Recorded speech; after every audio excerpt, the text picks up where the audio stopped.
এটি এমন এক দৃশ্য ছিল যেন মনে হচ্ছিল ওই প্রলয় যেন গোটা সংসারকে নিয়েই ডুবে যাবে। আর এরই মাঝে এমন কিছু চমৎকার ঘটে যায় যা এর আগে আপনি কারোর মুখে কখনোই শোনেননি। এমন কিছু চমৎকার যা আপনার পা থেকে মাটি সরিয়ে নেবে।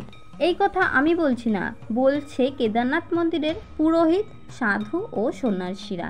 এমন কিছু সেই দিন তারা চমৎকার দেখেছিলেন, সেগুলি শুনলে আপনিও মহাদেবের চরণে লুটিয়ে পড়বেন এবং বিশ্বাস করতে থাকবেন যে সত্যি সত্যি মহাদেব এই পৃথিবীকে রক্ষা করে চলছেন।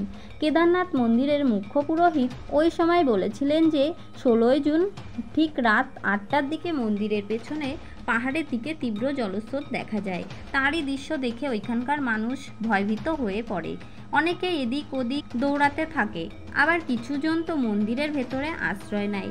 সারা রাত ভক্তরা একে অপরকে সান্ত্বনা দিয়ে চলছিলেন যে সব কিছু ঠিক হয়ে যাবে, কিন্তু পরিস্থিতি তার উল্টো ছিল।